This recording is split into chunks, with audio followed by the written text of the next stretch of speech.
Au Bénin en 2022, la décrispation du climat sociopolitique a été l'un des principaux enjeux après les législatives exclusives de 2019 et la présidentielle de 2021 qui a connu la réélection du président Patrice Talon pour un second quinquennat. Ceci suite à des contestations électorales et l'absence de candidats de l'opposition dont Réka Madougou et Joël Aïvo incarcérés suite à des procédures judiciaires. Les prémices d'une réconciliation des acteurs politiques du Bénin se sont observées par des échanges des anciens chefs d'État Nicéphore Soglo et Thomas Boni Yahi avec leur successeur Patrice Talon.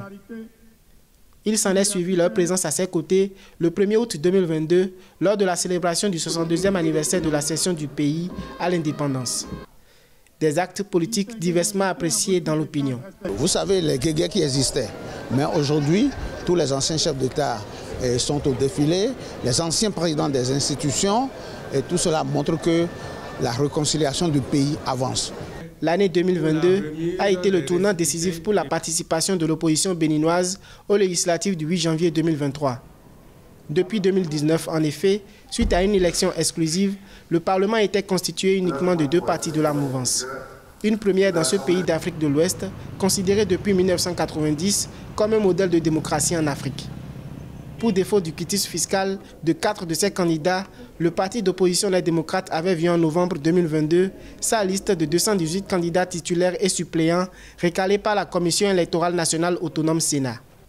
Suite à un recours formulé contre la Direction générale des impôts pour violation du code électoral et de la Constitution déposé à la Cour constitutionnelle, le parti présidé par l'ex-député Éric Houndété a été repêché in extremis. Nous avons fait le chemin que vous connaissez. Par la grâce de Dieu, nous avons aujourd'hui reçu notre récépissé.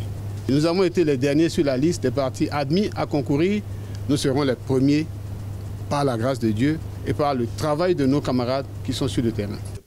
A noter que le retour de ce poids lourd de l'opposition dans la course aux 109 sièges du Parlement a conduit non seulement à une décrispation du climat sociopolitique, mais aussi augure d'une première participation de l'opposition au régime du président Patrice Talon aux élections dans le pays depuis avril 2016. Au total, 7 partis politiques sont en lice pour ces législatives. Lancée le 23 décembre 2022, la campagne électorale bat son plein dans les villes et contrées du pays, et ce jusqu'au 6 janvier 2023.